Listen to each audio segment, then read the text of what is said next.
200 million rats represent the scale of an industrial-grade infestation currently impacting every zone from dense urban centers to critical agricultural provinces. This massive biological pressure causes China to sustain annual economic losses estimated at $45 billion.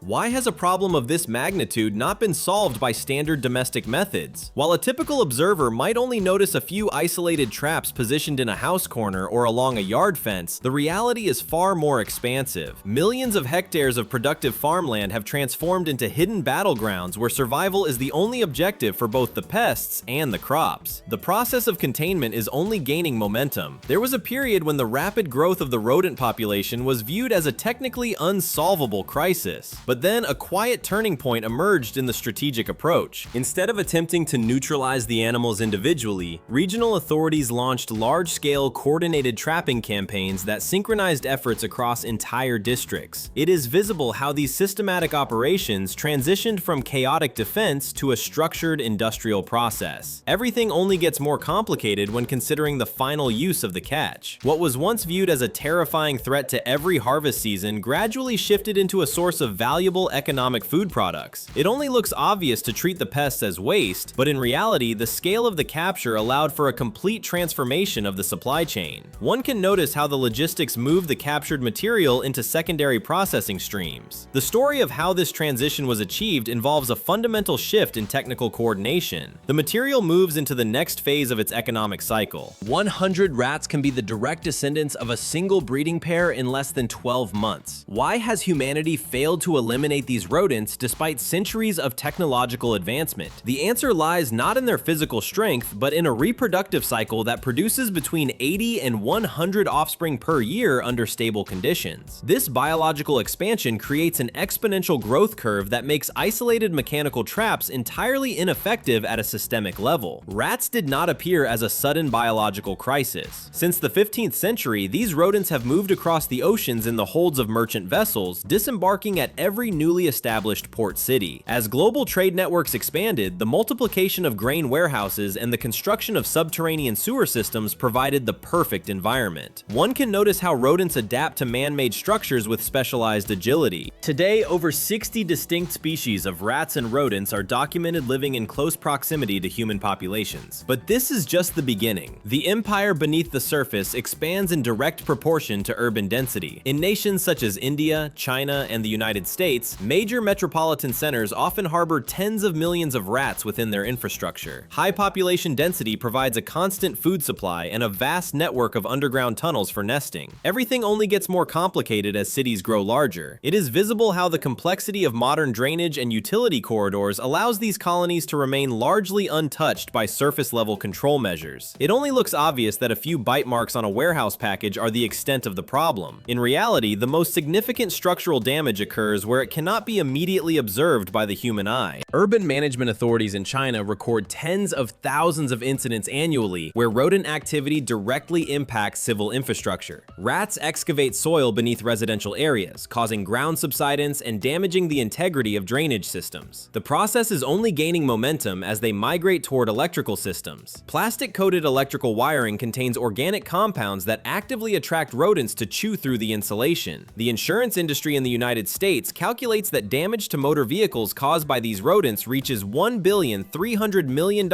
every year. Sensors and complex wiring harnesses are frequently destroyed, rendered useless by a few minutes of gnawing. It gets more complex further on. Short circuits caused by stripped wiring represent a constant fire hazard within walls. During the year 2015 in San Jose, California, a structural fire was officially traced back to electrical wires that had been gnawed bare by rats inside a wall cavity. The homeowner remained unaware of the electrical failure until smoke moved through the ground floor during the night. Similarly, industrial warehouses and factories in China report frequent fires linked to rodent damage, particularly during the dry season when ignition risks are at their peak. The transformation of a hidden nibble into a catastrophic short circuit happens in total silence. The material damage to the power grid and private property continues to accumulate as the rodent population persists. Thus, the quiet expansion of the subterranean colony remains one of the most persistent challenges for modern urban infrastructure. 75 million to 200 million people in Europe perished during the 14th century due to the plague caused by the bacterium Yersinia pestis. Why did did such a massive portion of the human population vanish in a single historical window? It would seem that direct contact or bites would be required for such a catastrophe. But in reality, humans do not even need to be bitten to become infected, as the true danger lies in the invisible biological traces rats leave behind. Droppings, urine, and the fleas inhabiting their bodies represent the primary vectors of transmission. One can notice how dust contaminated by dried feces or urine becomes a silent carrier when disturbed. Simply coming into contact with these environmental elements is enough to trigger an outbreak. This is not just a historical footnote. Economic systems, trade networks, and social structures collapsed for decades following the medieval pandemic. The toll represented nearly half of the entire continent's population at that time. But this is just the beginning of the threat. Modern pathogens continue to utilize these rodents as highly effective biological vessels. Hantavirus currently maintains a fatality rate reaching between 30 and 40%. Furthermore, leptospirosis, which is transmitted through rodent urine, affects more than 1 million people across the globe every single year. The process is only gaining momentum because of how humans have structured their modern environments. It does not end at the level of individual infection. A small outbreak in a residential area can now spread within days. High population density, dense transportation networks, and continuous supply chains act as copper wires for the transmission of disease. When rats enter these human systems, the pathology follows inevitably. At first glance, human reactions to these intruders appear logical and effective.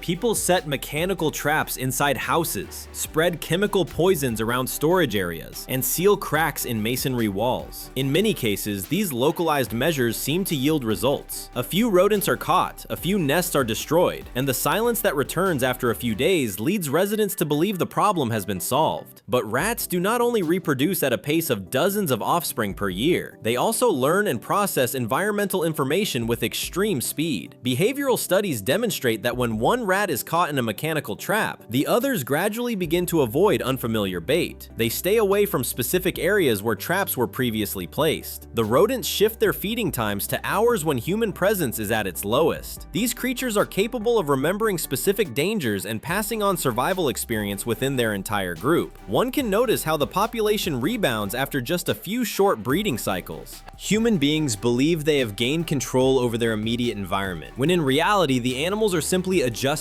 their survival strategy. The cycle of infestation continues. 100% of the rodents simply adjusted their survival strategy to evade the initial countermeasures. Why did the initial relief of the farmers vanish so quickly? The local population assumed the threat had retreated, but the reality was far more tactical. The rats had already slipped back into the dark humidity of the drainage tunnels, navigating silently through the network of canals and irrigation ditches before spilling out into the vast rice fields. It only looks obvious that the threat is gone until the rice begins to head and the physical damage becomes visible to the eye. One can notice how patches of fields are stripped completely bare, with stalks chewed clean down to the ground, exposing the true scale of the agricultural destruction. Everything only gets more complicated as the scale of the crisis expands. These massive losses forced many local communities to abandon isolated individual trapping methods and adopt coordinated, large-scale collective trapping across entire farming areas. The historical data from the 2014 outbreak around Dongting Lake in Hunan serves as a stark technical warning. In that single event, more than 30,000 hectares of rice were destroyed, and financial losses exceeded 1,500 million yuan. The process is only gaining momentum. The evidence showed that without unified action, production could drop by millions of tons when multiple key regions are attacked simultaneously. For a country that accounts for nearly 30% of the global supply, such a decline is enough to send shockwaves through the domestic distribution system. Dozens of families now work together instead of each household handling its own individual plot. They coordinate their efforts by setting up heavy nets along irrigation channels and field edges, which are the fixed migration corridors the rats typically use. The nets stand 60 to 80 centimeters high and are buried deep into the soil to prevent any possibility of escape through digging. One can notice how the mesh forms a closed, impenetrable perimeter around the harvest zone. It seems simple to set a net, but in reality the tension and depth must be precise rice to withstand the pressure of a mass migration. The decisive moment comes when the heavy harvesters begin operating across the landscape. Once the rice is cut close to the ground and the natural shelter disappears, the rodents instinctively move along the field embankments searching for escape routes. The camera glides along the perimeter where they run directly into the pre-installed net system.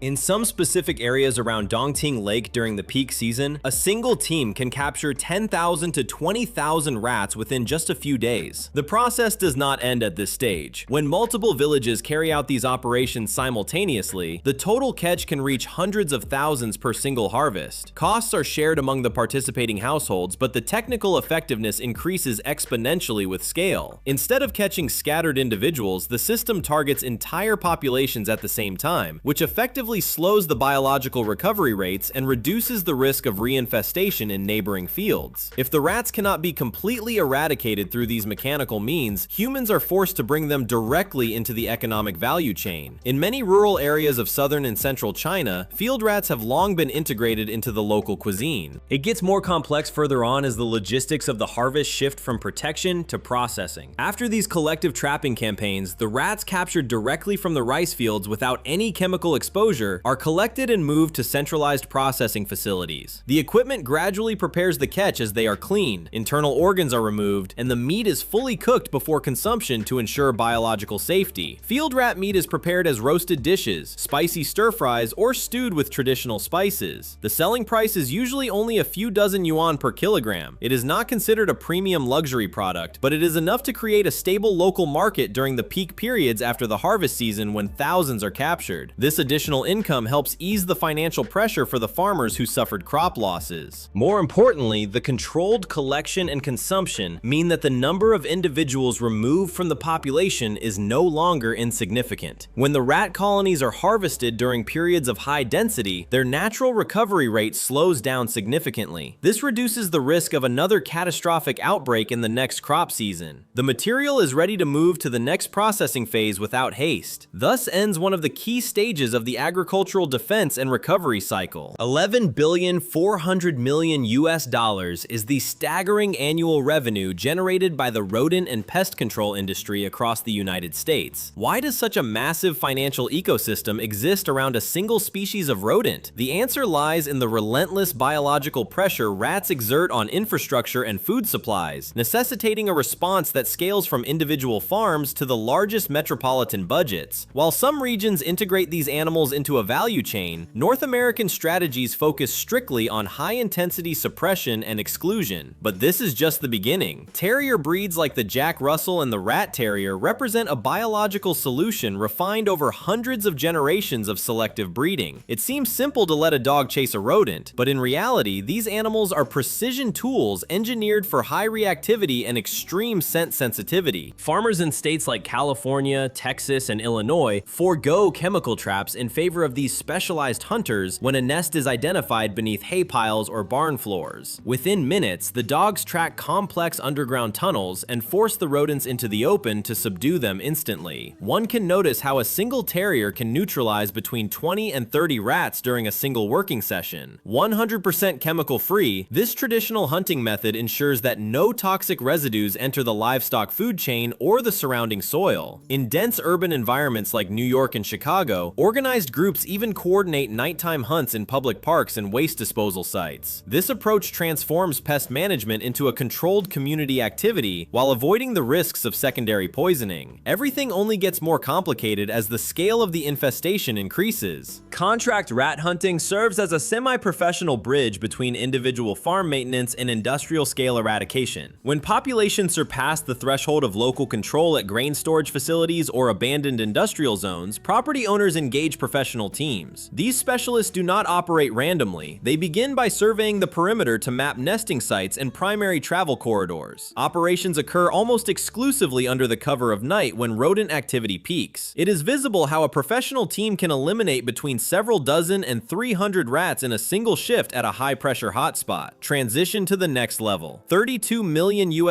constitutes the annual budget New York City allocates specifically to rodent control efforts. The camera glides along the massive infrastructure of public landfills and warehouses where millions of rats are estimated to reside. This level of funding is not merely for immediate reduction, but to maintain population density below the threshold that threatens public health and vehicle wiring. In the American management model, rats are treated as a manageable variable within the urban landscape. Rapid response teams deploy to specific zones to prevent localized spikes from spilling over into adjacent neighborhoods. At first glance, it looks like an endless battle, but the strategy centers on maintaining a long-term ecological balance. Small-scale homemade traps provide a decentralized alternative for communities that lack the multi-million-dollar budgets of major coastal cities. Residents in small towns often deploy spinning bucket traps, flip-lid designs, or multi-catch mechanical systems. These units typically cost between $20 and $50, making them a fraction of the price of professional services. A single bucket trap is capable of capturing between 10 and 20 rats in one night if positioned correctly along a wall. On Midwestern farms, the strategic placement of these devices can reduce local rodent density by 30 to 50% within a few weeks. The process is only gaining momentum. Efficiency in these rural areas stems not from the sophistication of a single device, but from the simultaneous deployment of dozens of units. Local agricultural reports emphasize that the primary principle is the continuous monitoring of movement corridors rather than sporadic placement. When an entire neighborhood implements these mechanical systems, the cumulative impact rivals industrial interventions. One can notice that these traps leave no chemical footprint, ensuring the safety of domestic pets and valuable livestock. For many agricultural regions, these flexible and inexpensive tools remain the primary line of defense. The material is ready to move to the next processing phase without haste. 25,000 rats, known locally as kabas, reside within the walls of the Karni Mata temple in the state of Rajasthan. Why does this specific geographic location offer sanctuary to a species usually marked for eradication? While much of the global population views these rodents as a biological threat, the cultural framework in this region of India dictates a relationship defined by protection and reverence rather than conflict. This perspective transforms the temple into a space where the animals are fed and shielded from harm by the local community. Visitors entering the sacred grounds must proceed entirely barefoot to ensure the safety of the inhabitants. One can notice how the movement of people slows to a deliberate crawl to avoid stepping on the rodents. But this is just the beginning. The veneration found within the temple walls stands in stark contrast to the massive industrial and agricultural pressures facing the rest of the nation. India produces over 130 million tons of rice during a single annual cycle. It only looks obvious that such massive production would ensure stability, but in reality, the presence of rodents creates a staggering economic drain. Agricultural authorities record losses ranging from 5 to 10% of the total output in various states, which translates into the destruction of millions of tons of food. The financial impact of these losses is estimated to exceed $2 billion